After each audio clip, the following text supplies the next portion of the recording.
Good morning, friends. It's me, Simon, YouTube channel. Simon Varghese Facebook, Simon Varghese Instagram. Welcomes you all. Have a fantastic, positive day.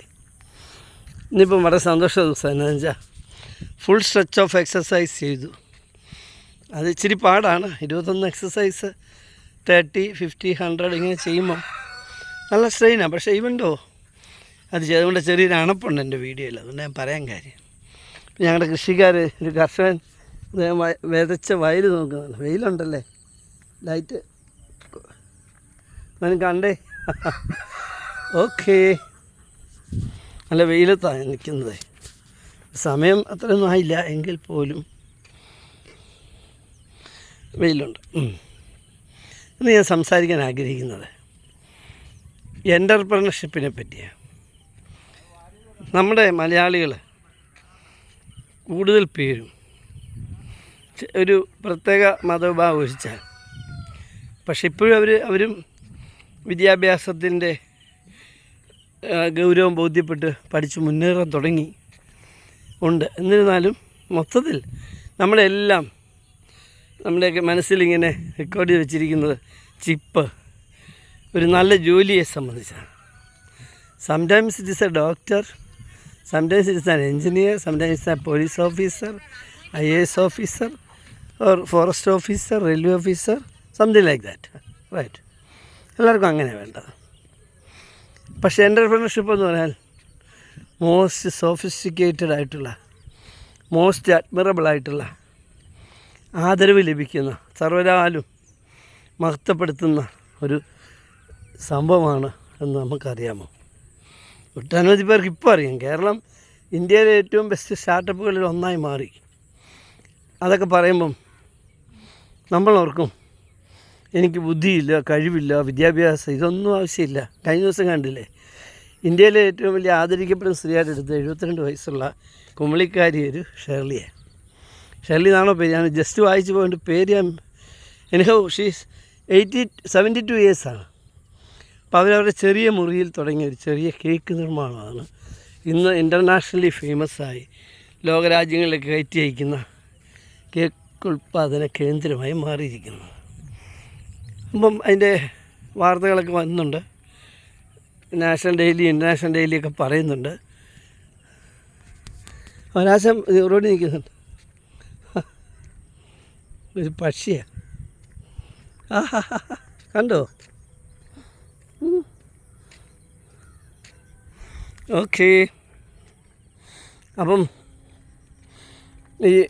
പ്രായമോ നമുക്കറിയാം. നമ്മളെപ്പോഴും പറയുന്നതാണ്, നമ്മളെ കൃഷ്ണൻ നായരുടെ Leela group hotel 65ാമത്തെ വയസ്സിലാണ് പൂനെയിലൊരു 7500 രൂപ മുടക്കി ഒരു തട്ടുകട തുടങ്ങിയത്. അപ്പോൾ പ്രായം ഒരു പ്രശ്നമല്ല. ഇപ്പോൾ എൻ്റെ ഈ 65 നല്ല പ്രായമല്ലേ.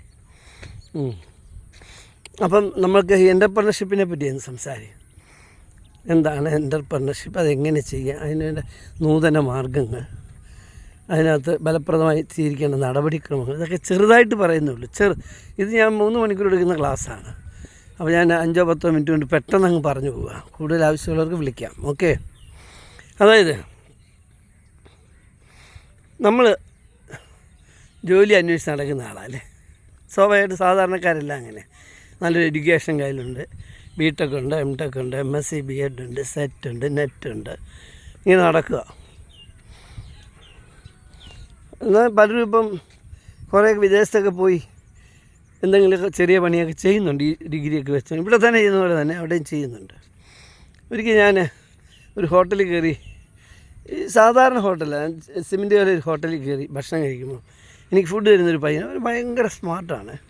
അപ്പം ഞാനും വൈഫും കൂടെ ചോദിച്ചു, തൻ്റെ വീട് എവിടെയാണ്? കോഴിക്കോടാണ്. ഞാൻ എന്ത് പഠിച്ചു? മാഡം ഞാൻ ബിടെക് കഴിഞ്ഞാണ്, ഒരു അപ്രൻറ്റീസിന് ശ്രമിക്കുന്നുണ്ട്, ഇടവേളയ്ക്ക് വന്നതാണ്. അതായത് പാവപ്പെട്ട വീട്ടിലെ കുട്ടിയാണ്, പക്ഷേ കാണാനൊക്കെ സ്മാർട്ടാണ് അപ്പോൾ ഞാൻ പറഞ്ഞു, ഇങ്ങനെ ഇത് പറഞ്ഞിട്ട് ഞാൻ അവനെ 1 വർഷം അവിടെ കണ്ടിട്ടുണ്ടെന്നുള്ള. അപ്പോൾ അവൻ ബിടെക് ഒന്നും നല്ല പ്രശ്നമാണ്, വയറ് നിറയ്ക്കുക എന്നുള്ള പ്രശ്നം. അപ്പോൾ ഇവിടെയാണ് ഞാൻ പറയുന്നത്, അതൊരു ജോലി കിട്ടുക എന്നുള്ള പ്രശ്നമാണ്. അപ്പോൾ നിങ്ങൾ ജോലി കൊടുക്കുന്നയാളായാലോ എത്രമാത്രം അഭിമാനകരമായിരിക്കും അല്ലേ? അതാണ് വ്യവസായികൾ, വ്യാപാരികൾ, വ്യാപാര പ്രമുഖന്മാർ എപ്പോഴും സമൂഹത്തിൽ മുന്നിൽ നിൽക്കുന്നത്. ആക്ച്വലി എന്താ, അവർക്ക് കഞ്ഞി കുടിക്കാൻ എന്ത് വേണം? നമ്മൾ കഴിക്കുന്ന പോലെ എനിക്ക് കഞ്ഞി കുടിച്ചാൽ പോരെ. പക്ഷെ അവർ സമ്പാദിക്കുന്നു, അത് നമുക്ക് കുശുമ്പ് തോന്നും. പക്ഷേ അവരൊരു 10 100 വീടുകളും കൂടെ പുലർത്തിക്കൊണ്ടിരിക്കുന്നത്, ഇവരെ ഡിപ്പെൻഡ് ചെയ്തുകൊണ്ട്. അതുകൊണ്ടാണ് ഗവൺമെൻറ് എല്ലാ തരത്തിലും എൻ്റർപ്രണർഷിപ്പ് പ്രോത്സാഹിപ്പിക്കുന്നത്. കേരള ഗവൺമെൻറ്, സെൻട്രൽ ഗവൺമെൻറ്റും ഉണ്ട്. അതിൻ്റെ ഗുണം എന്നാന്ന് വെച്ചാൽ, ഓരോരുത്തരും 10 കുടുംബത്തെ വെച്ച് നോക്കാൻ തുടങ്ങുമ്പം ഈ എൻ്റർപ്രണർഷിപ്പ് കൂടിയാൽ എന്താ സ്ഥിതി? നമ്മുടെ നാട്ടിലെ ദാരിദ്ര്യവും അതിദാരിദ്ര്യമൊക്കെ പറന്നു പോകും. ഇതേതെങ്കിലും ഒരു മന്ത്രിയോ മുഖ്യമന്ത്രിയോ മാജിക്ക് കാണിച്ചിട്ടല്ല ഇവിടുത്തെ പട്ടിണി പോകുന്നത്, ഇവിടുത്തെ അതിദാരിദ്ര്യം പോകുന്നത്. ജനങ്ങളുടെ ഇടപെടലുണ്ട്, സഹകരണമുണ്ട്, ഗവൺമെൻറ്റിൻ്റെ മെഷീനറി ഉണ്ട്, സഹകരണമുണ്ട്, തീർച്ചയായിട്ടും. In the meantime they are trying to introducing entrepreneurship as a whole. New startups. നിങ്ങൾ വല്ലപ്പോഴും മന്ത്രി രാജീവിൻ്റെ ടോക്ക് വീഡിയോയിൽ കാണണം. ഞാൻ ഒബാമയുടെയും അങ്ങനെയുള്ള വലിയ വലിയ ഡിപ്ലോമാറ്റ്സിൻ്റെയൊക്കെ കേൾക്കാൻ കൊതിക്കുന്നത് പോലെ തന്നെ കേൾക്കുന്ന ഒരാളാണ് രാജീവ്, മന്ത്രി. അദ്ദേഹം പറഞ്ഞ എല്ലാം ശരിയാണെന്നോ അദ്ദേഹം അഗ്രഗണ്യനാണെന്നോ ഞാൻ പറയുന്നില്ല. പക്ഷേ ഒരു positive vibe you can read it. നിങ്ങൾക്കൊരു പോസിറ്റീവ് വൈബ് അതിൽ നിന്ന് കിട്ടും. അദ്ദേഹത്തിൻ്റെ ടോക്കും അദ്ദേഹത്തിൻ്റെ രീതികളും. തീർച്ചയായിട്ടും അദ്ദേഹം കൗശലക്കാരനായ രാഷ്ട്രീയക്കാരനാണ്, സംശയമൊന്നും വേണ്ട, ആർക്കും വേണ്ട. എല്ലാ രാഷ്ട്രീയക്കാരും കൗശലക്കാരും ബുദ്ധിമാന്മാരുമാണ്. അവർ ലക്ഷ്യം നേടിയെടുക്കാൻ അവരുടെ മാർഗ്ഗങ്ങൾ ഉപയോഗിക്കുക, സംശയമൊന്നും വേണ്ട. അത് നമുക്കും അറിയാം. അവർ മനസ്സിൽ കാണുമ്പോൾ നമ്മൾ മരത്തെ കാണണം, അല്ലേ? പക്ഷേ നന്മ നമ്മൾ പകർത്തുകയും വേണം, അല്ലേ? എന്നാൽ അത്ര വലിയ കൗശലമൊന്നും ഇല്ലാത്ത ഒരാളാണ് നമ്മുടെ പ്രിയപ്പെട്ട മുഖ്യമന്ത്രി. അദ്ദേഹം അങ്ങനെ കൗശല്യത്തിലൊന്നും പിടിച്ചെടുക്കാൻ നല്ലത്. അദ്ദേഹം എങ്ങനെ എൻ്റെ ജനതയെ പട്ടിണിയിൽ നിന്ന് ഉയർത്താം, എൻ്റെ നാടിനെ കൂടുതൽ സുന്ദരമാക്കാം, എൻ്റെ നാടിനെ എങ്ങനെ വരുമാനം വർദ്ധിപ്പിക്കാം, എൻ്റെ നാടിനെ എങ്ങനെ സ്വയം പര്യാപ്തതയിൽ എത്തിക്കാം എന്നാണ് അദ്ദേഹം ശ്രമിക്കുന്നത്. അതുകൊണ്ടാണ് അദ്ദേഹത്തെ എല്ലാവരും ആദരിക്കുന്നതും. ഈ മുച്ചൂടും തെറി പറയുന്ന മനോരമ വരെ ഒരു ഉദ്ഘാടനത്തിന് പിണറായി വിജയനെ കിട്ടുകയാണെങ്കിൽ എന്തൊരു സന്തോഷത്തിൽ അത്. പക്ഷേ പിറ്റേ ദിവസം പുള്ളി അതിലേ പോയി ഇതിലേ വന്ന് എഴുതുകയും ചെയ്യും. അത് വേറെ, അത് അവരുടെ തൊഴിൽ, അവർ ചെയ്യട്ടെ. പക്ഷേ ഞാൻ പറഞ്ഞ ഒരു എൻ്റർപ്രണർഷിപ്പിലേക്ക് നമ്മൾ വരുമ്പം, ഒരു യുവാവാണോ യുവതിയാണ് എന്നെ കേൾക്കുന്നതെങ്കിൽ, ഒരു മധ്യവയസ്കനാണ് എന്നെ കേൾക്കുന്നതെങ്കിൽ, ഒരു 65 വയസ്സായ മുതിർന്ന ആൾ എന്നെ കേൾക്കുന്നതെങ്കിൽ ഓർത്തുകൊള്ളുക, നമുക്ക് നേടിയെടുക്കാൻ കഴിയുന്ന ഏറ്റവും വലിയൊരു സംഭവം ആണ് എൻ്റർപ്രണർഷിപ്പ്, അല്ലെങ്കിൽ ഒരു വ്യവസായി ആവുക, അല്ലെങ്കിൽ വ്യാപാരി പ്രമുഖനാകുക എന്നുള്ളത്. Hi, good morning. അതിന് പല കാര്യങ്ങളും നമ്മൾ പലതും ശ്രദ്ധിക്കേണ്ടതുണ്ട്. ഈ ബിസിനസ് സ്റ്റാർട്ട് ചെയ്യുമ്പം നമ്മൾ ആദ്യം ഒരു ഇൻഡസ്ട്രീസിൻ്റെ ട്രെയിനിങ്ങിന് പോകുന്നത് നല്ലതാണ്. അങ്ങനെ ഒരു വലിയ കമ്പനി ഉടമയ്ക്ക് ട്രെയിനിങ് കൊടുത്തിട്ടുള്ള ആളാണ് ഞാൻ. ഇപ്പോഴത് അഭിമാനത്തോടെ ഓർക്കുകയാണ്. കാരണം അദ്ദേഹം അദാനിയുടെ ഒപ്പം തന്നെ ഒരു യൂണിറ്റ് തുടങ്ങി. പക്ഷേ അദ്ദേഹത്തിൻ്റെ ലക്ഷ്യങ്ങളെല്ലാം സാധിച്ചു. പക്ഷേ അത് കഴിഞ്ഞപ്പോൾ പുള്ളിക്ക് സ്റ്റാഗ്നേഷൻ വന്നു. കാരണം പുള്ളിയുടെ ഡ്രീം അത്രയേ ഉള്ളായിരുന്നു, അദാനിയുടെ ഡ്രീം പോലെ അല്ലായിരുന്നു. അപ്പോൾ അതൊക്കെ ഞാൻ ക്ലാസ്സിൽ പറയാറുള്ളത്, പറഞ്ഞിട്ടുള്ളതാണ്. അപ്പോൾ നിങ്ങൾ ഓർക്കേണ്ട ഒരു കാര്യം, നമ്മൾ ഡ്രീം ചെയ്ത് തുടങ്ങണം. അതിനുശേഷം ഡിസ്ട്രിക്ട് ഇൻഡസ്ട്രീസ് ഡിപ്പാർട്ട്മെൻറ്റ് നടത്തുന്ന ഒരു ട്രെയിനിങ് ഉണ്ട്, എൻ്റർപ്രണർഷിപ്പ്. Good morning. അതിൽ പങ്കെടുക്കണം. 10-15 ദിവസം അവർ നിങ്ങൾക്ക് സർട്ടിഫിക്കറ്റ്, അതിൽ പങ്കെടുക്കുന്നവർക്കാണ് ഈ ഇൻട്രസ്റ്റിനൊക്കെ സബ്സിഡിയൊക്കെ കിട്ടുന്നത്. നിങ്ങൾ എടുക്കുന്ന ലോൺ അനുസരിച്ച് സബ്സിഡി കൂടുതൽ കിട്ടും. പിന്നെ നിങ്ങൾക്ക് അവിടെ ക്ലാസ്സുകളുണ്ട്, എങ്ങനെ ലൈസൻസുകൾ സമ്പാദിക്കാം, എങ്ങനെ ബിസിനസ്സുകൾ ചെയ്യാം, എന്തെല്ലാം ബിസിനസ്സുകൾ ചെയ്താണ് നല്ലത്, അതിനെ സംബന്ധിച്ച് ഒരു പഠനം അവിടെ നടത്തും. അതുപോലെ ബാങ്ക് മാനേജേഴ്സുമായിട്ട് സംസാരിക്കും. പിന്നെ ഫൈനാൻഷ്യൽ മാനേജ്മെൻറ്റ് ക്ലാസ്. ഞാൻ ഫൈനാൻഷ്യൽ മാനേജ്മെൻറ്റ് ലൈസൻസും എടുത്തുകൊണ്ടിരുന്നത്. പണം എങ്ങനെ സൂക്ഷിക്കണം എന്നുള്ളത്. നമ്മൾ ബിസിനസ് സ്റ്റാർട്ട് ചെയ്യുമ്പം, ഈ എൻ്റർപ്രണർ ആകുമ്പം ഒരു പരിശീലനം ആവശ്യമാണ്. ഏത് കാര്യത്തിനും പരിശീലനം ആവശ്യമാണ്. ഇപ്പോൾ വിവാഹത്തിന് പോലും പരിശീലനം ഉണ്ട്. പ്രത്യേകിച്ച് കത്തോലിക്ക സഭ ആരംഭിച്ച് ഇപ്പോൾ എല്ലാവരും ചെയ്യുന്നുണ്ട്. 3 ദിവസം കമ്പൽസറി ആയി പരിശീലനം. ഡോക്ടറായാലും എഞ്ചിനീയറായാലും ആരായാലും ക്ലാസ്സിൽ പങ്കെടുത്തിരിക്കുക. എന്താണ് കുടുംബജീവിതം എന്ന് പറഞ്ഞു കൊടുക്കുക. നമ്മൾ ഡ്രീം കാണുന്നത് ഒക്കെ കുടുംബത്തിനൊരു പാർശ്വം മാത്രമാണെന്ന് പഠിപ്പിച്ചു കൊടുക്കുക. അതായത് ഉപ്പും മുളകും പഞ്ചസാരയും മേടിക്കാൻ നമ്മൾ പോകേണ്ടി വരും, റേഷൻ മേടിക്കാൻ ക്യൂ നിൽക്കേണ്ടി, ഇതൊക്കെ ജീവിതത്തിലുള്ളതാണ്. ഇതൊന്നും അറിയാതെ എടുത്തി ആടിയിട്ട് പരാജയപ്പെട്ടിട്ട് കാര്യമുണ്ടോ? അപ്പോൾ അതൊക്കെ പഠിപ്പിച്ചാൽ വിടുന്ന. അസുഖങ്ങൾ വരും. കാണുമ്പോൾ നല്ല സുന്ദരിയായിട്ട് നിൽക്കുന്ന പെണ്ണ് സുന്ദരി, അവന് അസുഖങ്ങൾ വരാം. അപ്പോൾ അതിനെയൊക്കെ എങ്ങനെ ടാക്കിൾ ചെയ്യണം, അതെല്ലാം ചേരുമ്പോഴാണ് ജീവിതം എന്ന് പറഞ്ഞ പോലെ ബിസിനസ്സിന് ഒത്തിരി കാര്യങ്ങൾ പഠിക്കാനുണ്ട്. അത് പഠിപ്പിച്ച് തരും, അവർ സർട്ടിഫിക്കറ്റ് തരും. അത് കഴിഞ്ഞ് നമ്മൾ ബിസിനസ് സ്റ്റാർട്ട് ചെയ്യുന്നു. ബിസിനസ് സ്റ്റാർട്ട് ചെയ്യുമ്പോൾ നമ്മൾ എപ്പോഴും ശ്രദ്ധിക്കേണ്ടുന്നൊരു കാര്യം സാമ്പത്തികം സൂക്ഷിക്കുക എന്നുള്ളതാണ്. നമ്മളെ എവിടെ നിന്നായിക്കോട്ടെ പണം വരുമ്പോൾ നമ്മുടെ ഏറ്റവും അടുത്ത സുഹൃത്ത് മുതൽ ഏറ്റവും അടുത്ത ശത്രു വരെ വന്ന് പണം കടം ചോദിക്കും. കൊടുക്കാൻ പാടില്ല. രാഷ്ട്രീയക്കാർ, എനിക്കറിയാം, എൻ്റെ നാട്ടിലൊരു ബിസിനസ് പൊളിഞ്ഞ് അവിടെ വീടൊക്കെ ജപ്തി ചെയ്ത് പോയപ്പോഴും ഓർക്കുക, എല്ലാ രാഷ്ട്രീയ പാർട്ടിക്കും പിരിവ് കൊടുക്കും. അയാൾ വിചാരം രാഷ്ട്രീയക്കാർ കൂടെ ഇല്ലെങ്കിൽ ഒന്നും. രാഷ്ട്രീയക്കാർ വേണം, വേണ്ടെന്നല്ല, അതിനൊക്കെ ഒരു പരിധിയില്ലേ. ഒരു പരിധിയില്ലാതെ ഇങ്ങനെ ആളുകളെ കൂടെ നിർത്തി പൊളിഞ്ഞ് പാളീസായിപ്പോയി. അത് പാടില്ല. എല്ലാത്തിൻ്റെ ഒരു നിയന്ത്രണം വേണം. നമുക്ക് വരുന്നതിൻ്റെ ഒരു അംശമല്ലേ ചിലവാക്കാൻ പറ്റുള്ളൂ. നിങ്ങൾക്ക് 1000 രൂപ വരുമാനം ഉണ്ടെങ്കിൽ അതിൽ 25 രൂപ പൊളിറ്റിക്കൽ പാർട്ടീസൊക്കെ വന്നാൽ കൊടുത്താൽ അവരെ കൂടെ നിർത്തേണ്ടതാണല്ലോ, കൊടുക്കാം. അല്ലാതെ 1500 എടുത്ത് കൊടുക്കാൻ പറ്റുമോ എന്ന് പറഞ്ഞ പോലെ ഒരു കണക്കൂട്ടൽ വേണം എല്ലാത്തിനും. രാഷ്ട്രീയക്കാരും പിരിവില്ലാതെ കേരളത്തിൽ നമുക്ക് മുമ്പോട്ട് വേണം, അതൊക്കെ ഉണ്ടാവും, സ്വാഭാവികം. അത് വേണം തന്നെ, അവർ നമുക്ക് ആവശ്യമുണ്ടല്ലോ. അവരൊന്നും ഇല്ലെങ്കിലും കുഴപ്പം. ഇവിടെ ഗുണ്ടകളൊക്കെ ബോംബെയിലെ പോലെ പിരിവുകാരൊക്കെ വരും. ആരാ വൈകുന്നേരം വന്ന് 500 താ 1000 താടാന്നൊക്കെ പറയുന്ന സൈസ് വരും. ഈ രാഷ്ട്രീയക്കാർ ഉള്ളതുകൊണ്ടാണ് നമുക്ക് അവരുടെയൊക്കെ സംരക്ഷണമുള്ളത്. അത്തരക്കാരൊന്നും ഇവിടെ വാഴാത്തത്. അപ്പോൾ നമുക്ക് അവരെ വേണം, പക്ഷേ സൂക്ഷിച്ച് വേണം കൈകാര്യം ചെയ്യാൻ. പിന്നെ പണം കൈ വരുമ്പം ഞാൻ ക്ലാസ് എടുക്കുമ്പോൾ പറയാറുള്ളത്, സാധാരണ മത്തി വറുത്തും കറി വെച്ച് കൂട്ടി ജീവിക്കുന്ന ഒരു പയ്യൻ, എൻ്റെ ഒരാൾ, ആ ബിസിനസ് തുടങ്ങിയാൽ അതിലും താഴ്ന്ന മീനെ മേടിക്കാവുള്ളെന്ന് പറയാം. നത്തോലി എന്നൊക്കെ പറയില്ലേ. എന്താണെന്ന് വെച്ചാൽ ബിസിനസ് സ്റ്റാർട്ട് ചെയ്ത് 5 വർഷം വരെ പീക്ക് ഇതാണ്. നമ്മൾ ഇൻവെസ്റ്റ് ചെയ്ത തുക അതിന് പലിശ അടയ്ക്കാം. വെറുതെ ബാങ്കിൽ നിന്ന് കിട്ടിയ പൈസ അല്ലത്, അത് ബാങ്കിൽ നമുക്ക് പലിശയ്ക്ക് തന്നിരിക്കുന്ന പൈസയാണ്. അപ്പോൾ അത് നമ്മൾ സൂക്ഷിച്ച് ഉപയോഗിക്കണം. അത് വെറുതെ കിട്ടിയതുപോലെ വളരെ. ഇതിപ്പോൾ നമ്മൾ ഈ ക്യാഷ് കാണുമ്പോൾ വരുന്ന ചോദിക്കുന്ന ആൾക്ക് സൈമൺ റീസൺ അക്കൗണ്ടിൽ 14 ലക്ഷം രൂപ ഉണ്ട് എന്നേ അവർക്കറിയത്തുള്ളൂ. ഇതെവിടെയാണ്? ബാങ്കിൽ CC 2 ലക്ഷം അടയ്ക്കാനുണ്ട്. ഇങ്ങനെ ഒത്തിരി ചിലവുകളുണ്ട്. സ്റ്റാഫിൻ്റെ ശമ്പളം കൂടി ഇങ്ങനെ അവസാനം എൻ്റെ പ്രോഫിറ്റ് വരുന്ന അറൗണ്ട് 12,000 30, അതാരും അറിയുന്നില്ല. വന്ന് ചോദിക്കുന്നത് എത്രയാണ്? 50. ഒരു 50,000 ഇങ്ങോട്ട് തന്നാൽ തന്നെ പെട്ടി നിറച്ച് കാശ് കിടക്കല്ലേ എന്ന് അവരുടെ ഭാവമേ. അപ്പോൾ അത് ടാക്കിൾ ചെയ്യാൻ പഠിക്കണം. പിന്നെ ബന്ധുജനങ്ങൾ ഒക്കെ വരും. ആദ്യത്തെ 5 വർഷം ഒരു കൈവിട്ട കളിക്കും പോരുത്, പണം സൂക്ഷിച്ച് ഉപയോഗിക്കുക. ഈ പണം അക്യുമുലേറ്റ് ചെയ്യും നിങ്ങളുടെ പ്രോഫിറ്റ്. എക്സാമ്പിൾ പറയാം, 10,000 രൂപയാണ് ഓരോ മാസവും 10,000, 12,000, 8,000, 15,000 ഇങ്ങനെ ഇത് അക്യുമുലേറ്റ് ചെയ്ത് നിങ്ങൾക്കൊരു 5 lakhs 10 lakhs നിങ്ങളുടെ അക്കൗണ്ടിൽ വരുന്നൊരു കാലം വരും മിച്ചം. അപ്പം നിങ്ങൾക്ക് ഇച്ചിരി ആഡംബരമൊക്കെ കാണിക്കാം. നടക്കുന്ന പഴയ സ്കൂട്ടറാണെന്ന് തോന്നിയ ഒരു ലോൺ എടുത്തൊരു കാറ് വാങ്ങിക്കാം. അത്യാവശ്യം നല്ല വസ്ത്രങ്ങളൊക്കെ വാങ്ങിക്കാം. പഴയ വല്ല മത്തി വാങ്ങിച്ച് കറിച്ച് കൂട്ടാം. എപ്പോഴും ഒരു ശ്രദ്ധ വേണം.